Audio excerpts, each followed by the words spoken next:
Vamos a iniciar nuestra plática de hoy en este espacio de Cambio en el Debate, y hoy está con nosotros el maestro Enrique Rivera.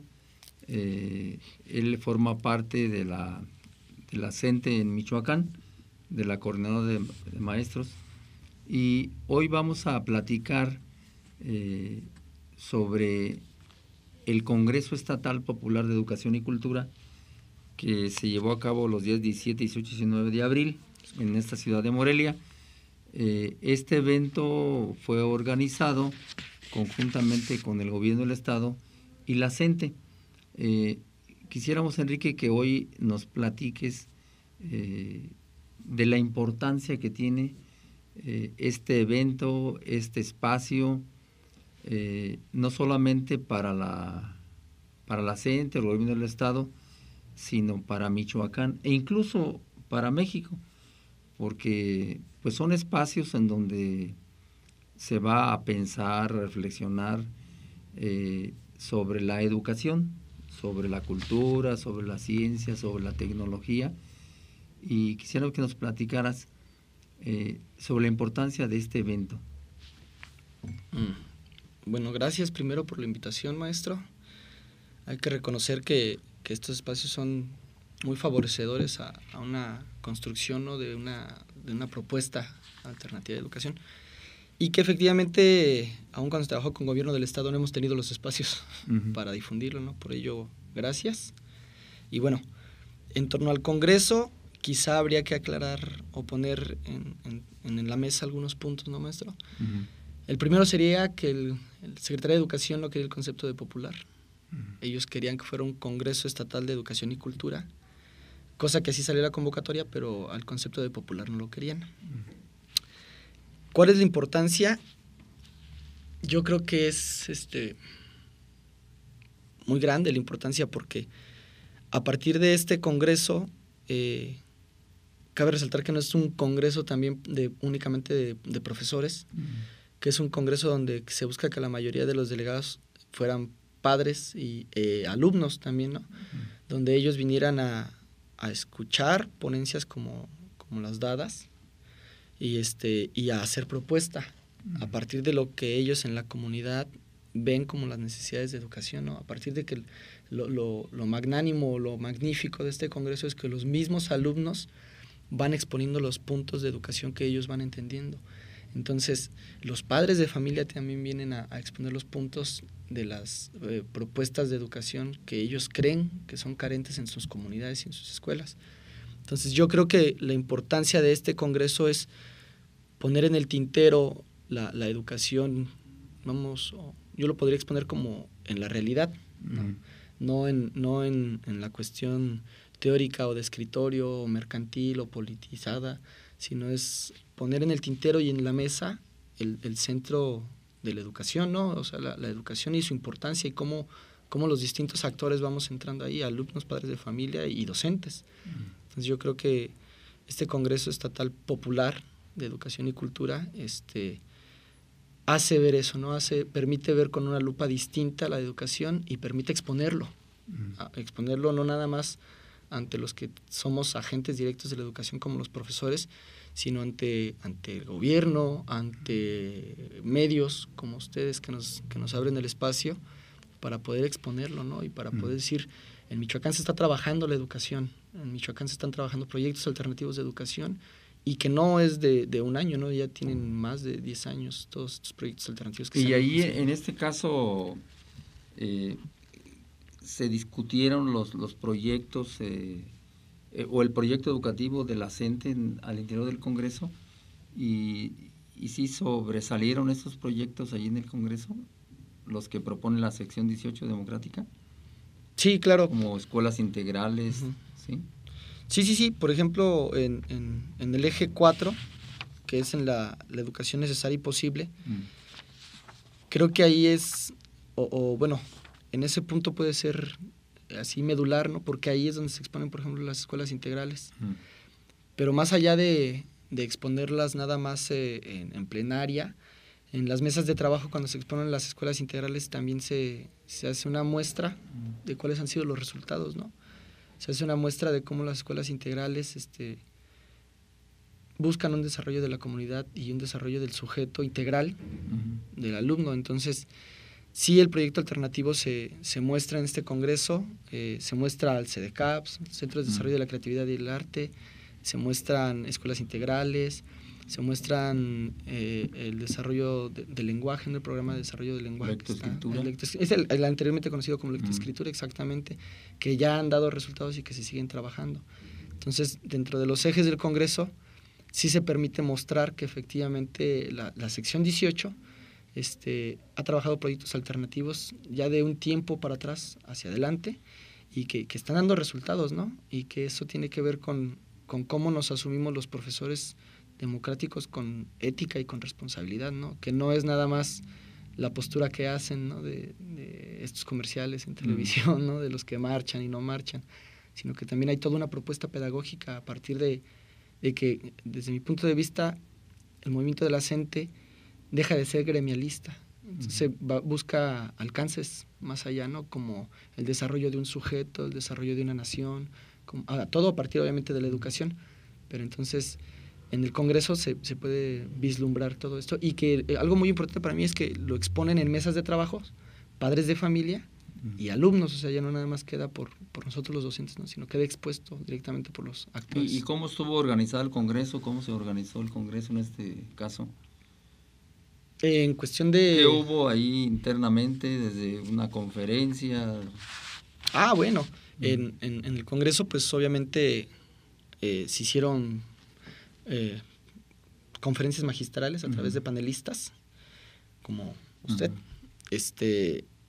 con los distintos ejes temáticos.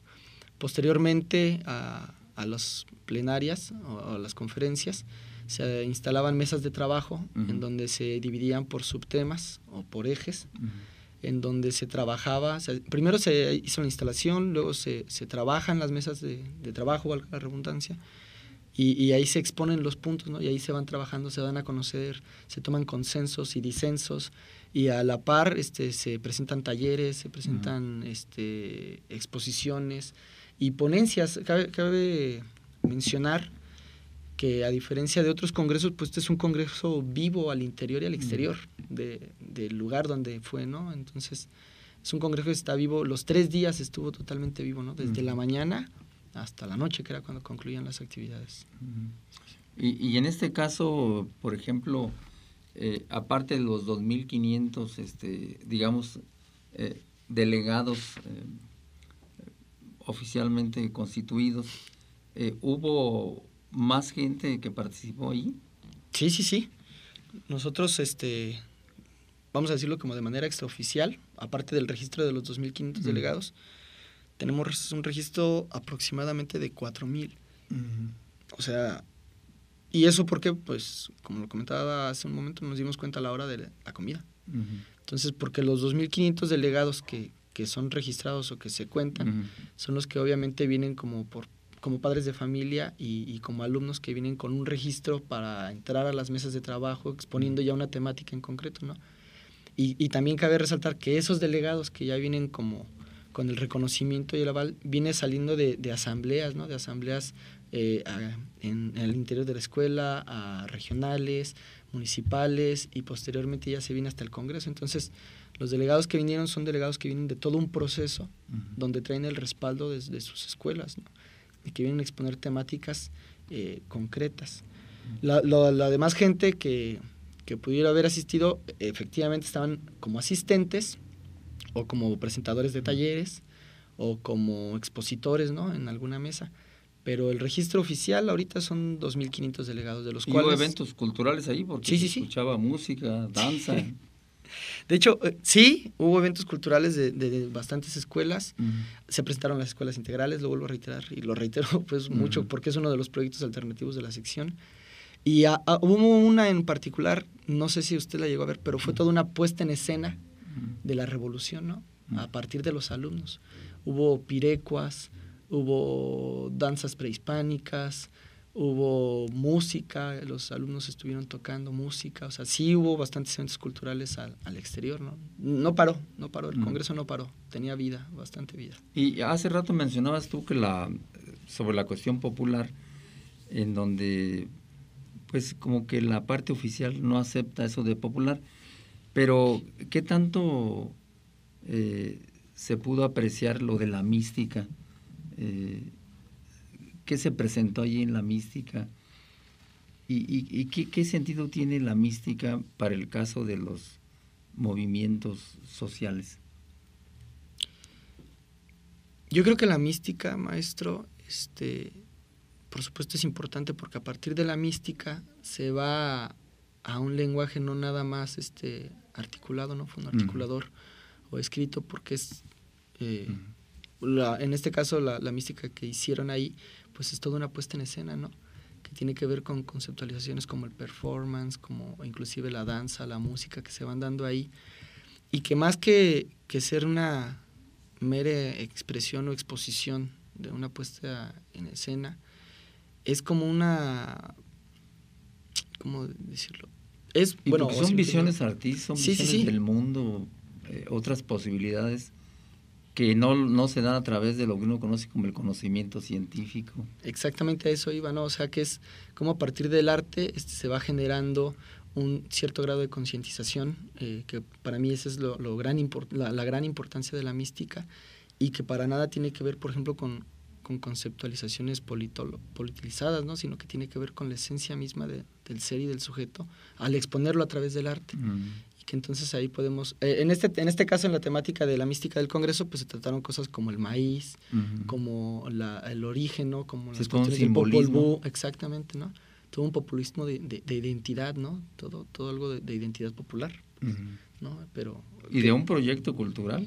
Claro. Más liberador, más emancipador, frente a un proyecto que el poder pues intenta imponer y de alguna manera pretenden pues domesticar, no liberar, y en ese sentido me parece que la mística cumple un objetivo importante porque es otra forma de conocer el mundo, de acercarse al mundo, muy distinto a como lo hacen las ciencias en general. Y en ese aspecto, algo que tú quisieras destacar del Congreso, algo relevante que tú digas que sucedió ahí. Bueno, a partir de las ponencias y de las mesas de trabajo, algo que quiero recalcar y que no sé si vaya a salir en otros medios, sí. Fue la clausura cuando la hace el secretario de Educación, ¿no? Porque él reconoce la importancia de ese congreso y él reconoce el trabajo que estamos llevando en la coordinadora, ¿no? En la sección 18. Entonces, algo que, aparte de, obviamente, de la importancia que tiene la presentación de que los alumnos van a exponer sus temáticas, los padres de familia van a exponer sus temáticas, y que tiene que ver con la construcción de un proyecto de educación para Michoacán, algo que quiero recalcar, ¿no? Es la importancia de que el secretario de Educación reconozca este congreso hecho en comisión bipartita, obviamente, pero que él mismo da la importancia y reconoce el congreso. Y entonces, ya en la clausura hubo un reconocimiento. Ajá, exactamente, no así en la inauguración, pero sí en la clausura. ¿Y qué pasó en la inauguración? ¿Que hubo una percepción diferente al secretario de Educación? Pues bueno, lo que pasa es que exponió algunas temáticas desde su muy particular punto de vista, ¿no? Cuando la gente, digamos, se incomodó, eso quiero dar a entender yo, ¿no? Que se incomodó fue cuando dijo que Michoacán no era ni Guerrero ni Oaxaca, y que aquí estábamos trabajando en conjunto con Secretaría de Educación, y, o sea, sí estamos trabajando, obviamente nosotros como sección 18 estamos trabajando, pero desde mi muy particular punto de vista, creo que la exposición en ese momento ante el público fue compleja, ¿no? Y bueno, él lo decidió hacer y pues fue cuando se dio. Pero ya en la clausura, ¿sentiste otra actitud por parte de Secretaría? Sí, claro. El simple hecho de que ya haya reconocido el Congreso y que haya reconocido que estas propuestas se van a plasmar y que se van a llevar a las distintas cámaras, ¿no? A las de diputados y senadores, buscando darle un giro a la reforma educativa, ¿no? A partir de propuestas hechas en un Congreso popular y a partir de las necesidades que nosotros como docentes alumnos y padres de familia vemos de la educación. Bueno, vamos a hacer un corte y continuamos platicando sobre este Congreso de Educación y Cultura en Michoacán. Claro, maestro.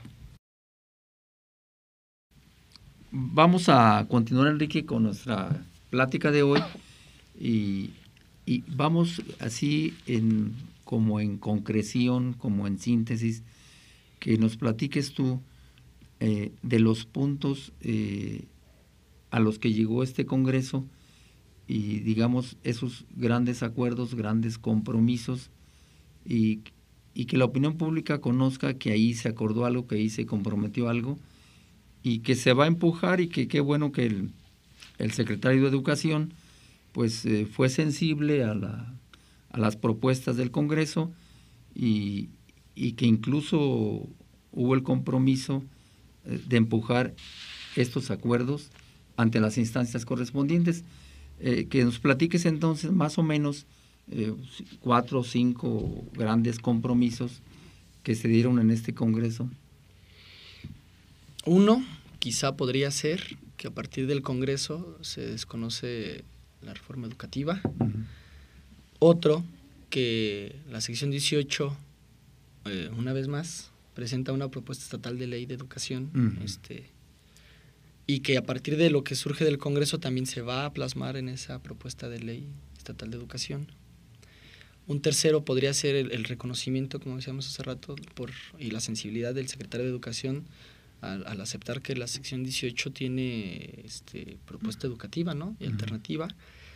Y el más importante, creo, uno de los más importantes también sería que en la clausura el secretario de Educación planteó que la propuesta estatal de ley que se genera a partir del Congreso se va a presentar ante las distintas instancias, ¿no? Que se tenga que presentar. Que inclusive especialmente en el Congreso del Estado para que se revise.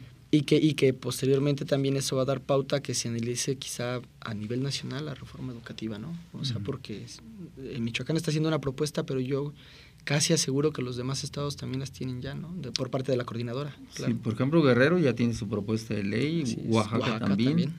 Entonces va apuntando, es decir, hay una coincidencia en ese sentido. ¿Y por qué se rechaza, digamos que nos des algunos puntos, por qué se rechaza la reforma educativa constitucional? Sí es bien cierto que no se rechaza la reforma constitucional, uh-huh. sino que en este caso ya incluso Secretaría de Educación ya hizo una propuesta de una reglamentación que de alguna manera es donde se van a colocar los puntos, digamos, fundamentales de lo educativo.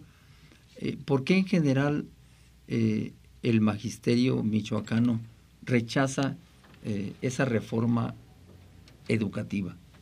¿Qué serían los puntos claves del rechazo? Yo creo que el principal, maestro, tendría que ver con que pues no es una reforma educativa, es una reforma administrativa, ¿no? Que busca delimitar o cuadrar ciertas características hacia los docentes, ¿no? Uh-huh. Una reforma educativa como tal, pues yo no la creo, ¿no? Porque no se está viendo precisamente el desarrollo, o como lo vemos, o como yo lo veo a partir de lo que hacemos en la sección 18 y en los demás estados, el desarrollo de un proyecto de nación, el desarrollo de un cierto tipo de ciudadano, de sujeto histórico, uh-huh. ¿no? Emancipado.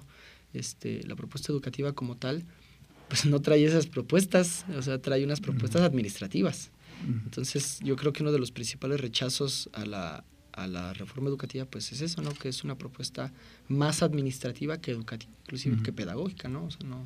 Y en este caso la lleva, pues, explícito la idea de cómo construyen ellos un Instituto Nacional de Evaluación, sí con cierta autonomía, pero ¿cuál es el sentido de esa evaluación? ¿Es una evaluación para rectificar un proceso educativo, un sistema educativo, para rectificar prácticas educativas, para rectificar el mismo currículum? Pero parece que hay un sentido más bien de excluir a los maestros, de marginar a los maestros, e incluso decir que hasta quitar las plazas. ¿Qué se pensó en el Congreso? ¿Qué se dijo sobre esto? Bueno, en torno al Instituto Nacional de Evaluación de la Educación, yo creo que es complejo porque hace 2 días ya salieron como los parámetros que va a tener, ¿no?, de evaluación.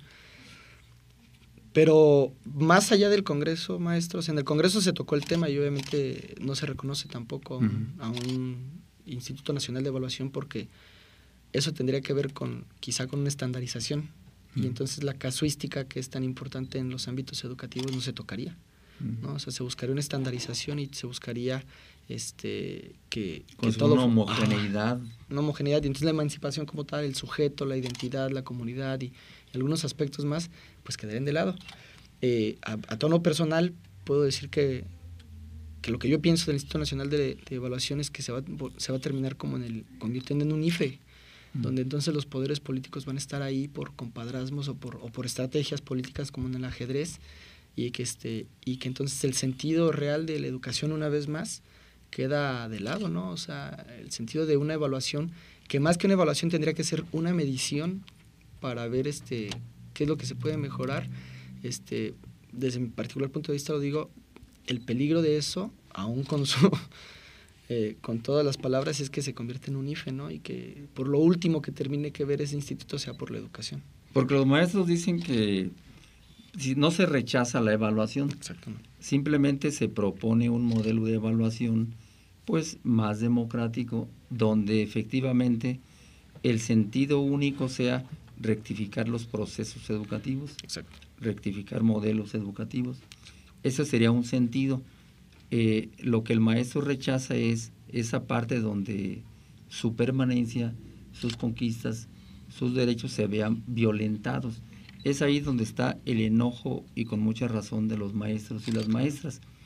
Y sin embargo, yo creo que debe quedar claro que el maestro no se opone a la evaluación, sino que se opone a un sentido de evaluación donde se le excluye y donde se le responsabiliza directamente, efectivamente, de la crisis educativa. ¿Esto se escuchó en el Congreso?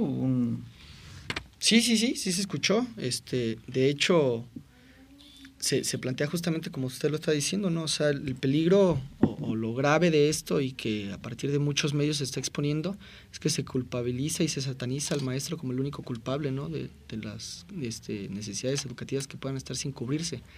Y el Instituto Nacional de Evaluación, al igual que la reforma educativa, creo que tratan de dejar todo eso ahí, ¿no?, en el tintero, de que los docentes somos los únicos culpables. Y pues para mí queda claro que no, y en el Congreso se planteó, ¿no? No nos oponemos a una evaluación, no nos oponemos a un proceso de evaluación crítica, ¿no? No nos oponemos a un proceso de evaluación integral, pero sí nos oponemos a una estandarización, a una homogenización, ¿no?, a eso, y agregado a que se nos culpe como que somos los únicos factores que llegan a cubrir o no cubrir, como ellos lo plantean, las necesidades educativas, ¿no? O sea, habría que analizar, maestro, que entonces pues hay que ver las cuestiones de política, hay que ver las cuestiones de economía, hay que ver las cuestiones de las comunidades, la participación de los padres, la participación de los mismos diputados y senadores que están en las comisiones educativas. Habría que ver también entonces la participación de los directores, la participación de los supervisores, la participación de la misma funcionalidad de la SEP, ¿no?, y de la Secretaría de Educación del Estado, donde todo se hace burocrático y se hace lento y se hace cansado. Entonces, yo creo que eso también se planteó en el Congreso, ¿no? O sea, la cuestión de la evaluación es no nada más para los docentes, o sea, tiene que ver con integridad. Y sí, efectivamente, el peligro, y la palabra que ellos utilizan es la permanencia en el trabajo, o sea, la permanencia corre peligro. Pero entonces, no es que nos dé miedo ni nada, ¿sabe? Es más bien que esa permanencia nada más no la quieren aplicar a nosotros. Y entonces todos los demás factores que se involucran en un desarrollo adecuado de la educación, pues no se exponen, o sea, no se exponen como tal, ¿no? Y si no se ve la parte, es decir, el proceso educativo es multifactorial, claro. Hay muchos componentes y habría que tener una visión de conjunto, de totalidad, y no parcializarlo, como está la propuesta de la reforma educativa. Y en ese sentido, ¿qué se dijo en el Congreso sobre esa bandera de la CENTE tan importante que es la democratización del CENTE? ¿Qué se dijo en el Congreso? ¿Hay todavía esa bandera? Sí, claro, por supuesto. Por supuesto, nosotros como movimiento democrático se plantea la democratización del CENTE, ¿no? Queda claro que a partir de de que esta señora ya no está en el poder, pero está otro señor como con la misma línea, y no será de un proceso democrático, o sea, será, como se dice coloquialmente, de dedazo. Entonces, esa no democratización, pues obviamente creo que no permite un desarrollo adecuado a nivel sindical, laboral, de los trabajadores, ¿no? O sea, no hay una toma de seriedad a la palabra del docente, ¿no? Entonces nosotros, o creo que el movimiento democrático seguirá buscando y seguimos buscando la democratización del CENTE. Como una bandera. Y efectivamente, porque si hemos de recordar los 3 ejes de la lucha hoy, que es la parte jurídica, toda una serie de demandas, de amparos, y también la parte de la movilización que continúa, pero también es importante subrayar la parte pedagógica, es decir, hay una visión sobre un tipo de educación, sobre un modelo de educación alternativo, pero también hay la visión de otra sociedad y, como nosotros decimos, otro mundo posible. Entonces son los 3 ejes fundamentales muy articulados de la CENTE. Y en ese sentido, así en conclusión, ¿qué podemos esperar de este Congreso? ¿Cuál sería la idea rectora, la idea que va a movilizar a partir de este Congreso? Porque es importante decirlo. ¿Hay alguna idea que empuje a partir del Congreso más el movimiento de la CENTE en Michoacán? Yo creo que sí, maestro. ¿Viste entusiasmo en la gente? Sí. ¿Se vio? Sí, por supuesto, hubo bastante participación de todos los actores, lo vuelvo a reiterar, de padres de familia, de alumnos, de docentes. Y sí, creo que a partir del Congreso Estatal Popular de Educación y Cultura, sale fortalecida la propuesta alternativa, ¿no? Que en este caso estamos generando en Michoacán ya desde hace un tiempo atrás. Entonces sale favorecida el poner en el tintero lo que decimos, ¿no? O sea, la reforma educativa no es una reforma educativa, es una reforma laboral, que no se dice con esas palabras, pero así es. Cabe en el tintero que a partir del Congreso el secretario de Educación reconoce que la sección 18 está trabajando con un proyecto alternativo y reconoce que se va a buscar llevar esa propuesta estatal de ley de educación que surge a partir de la sección 18 a los distintos actores que tengan que ver, ¿no? para la propuesta educativa del Estado. Entonces, sí creo que es muy importante el Congreso Estatal Popular de Educación y Cultura, o CEPEC, conocido por sus siglas, porque nos permite ponerlo así sobre la mesa, ¿no? Ser claros, concretos y congruentes con lo que estamos diciendo, y nos permite a la población exponer que efectivamente la sección 18 deja de ser una sección netamente gremial, ¿no? O sea, nos preocupamos por un proyecto de nación, nos preocupamos por un proyecto de sujeto, nos preocupamos por una cuestión educativa que va más allá de las cuestiones capitalistas o neoliberales, ¿no? O sea, nos preocupamos pues por el sujeto. Sí, hay notamos ahí como decía Freire, pues la educación tiene que ver con la política, porque de alguna manera a través de la política uno busca qué contenidos, qué currículum, qué metodologías, qué teorizaciones, pero al mismo tiempo en la educación se da una pelea a favor de quién. Es decir, aquí hay un pleito entre aquellos que han sido marginados, excluidos. Cómo no recordar muy recientemente que de 100 y tantos mil que se presentaron en la UNAM para ocupar un espacio en licenciaturas, yo creo 126,000, algo así, y donde se quedan 10,000 y tantos. Entonces tú dices, aquí hay pues una injusticia, y en donde de alguna manera decimos que la educación es un derecho, pero es un derecho que no se cumple, es decir, no se respeta. Y esas visiones que vienen de corte neoliberal, en donde convierten la educación en un servicio, y sabemos todos que donde está un servicio, pues se compra y se vende. Y entonces habría que pensar entonces en un proyecto histórico alternativo de sociedad, y al mismo tiempo un proyecto educativo en donde el centro de interés pues sea el ser humano, no la mercantilización, no la venta y compra, y creo que ahí está instalado este congreso. ¿Cómo ves? Sí. Como una última idea tuya acerca de esto. Como una última idea, maestro, así rápido. Por hoy. Yo creo que uno de los problemas, y que estamos diciendo que la educación se ve como un derecho que no se cumple, y que cabe resaltar que para mí la reforma educativa como se está haciendo y las propuestas que a partir del Congreso salen, también son porque ahora se reconoce a la educación como el segundo negocio más redituable a nivel mundial. Entonces, si ponemos esa sola idea como el segundo negocio más redituable a nivel mundial, pues creo que queda claro entonces hacia dónde va todo esto, ¿no? Hacia dónde va toda la reforma educativa, hacia dónde va todo el INE, hacia dónde va todo esto. Entonces, creo que a partir del Congreso nosotros no exponemos a la educación como una cuestión mercantil, nosotros exponemos a la educación como un proceso de emancipación del sujeto, ¿no? Que nos importa la contextualización histórica y nos importa el desarrollo de la identidad de la comunidad, ¿no? Entonces, si se fija, son dos propuestas distintas totalmente. Mientras los unos, cuando no lo dicen, pero sí se entiende, buscan la privatización efectivamente porque es el negocio más rentable a nivel mundial, nosotros no lo vemos como negocio. Nosotros lo vemos como un proceso de culturalización y aculturización, ¿no? del sujeto, y que nosotros vemos ese rescate de la identidad y del sujeto histórico. A partir de una propuesta aquí en Michoacán, que va no nada más para el Estado, nosotros lo exponemos a nivel nacional, ¿no? O sea, nosotros deseamos un proyecto de nación distinto. Bueno, vamos a dejar estas reflexiones, Enrique, y continuaremos, no concluimos, porque pues hablar de educación es un proceso muy amplio y con muchas significaciones. Te agradecemos tu presencia en este espacio y continuaremos platicando en otra ocasión. Con gusto. Muchas gracias, maestro.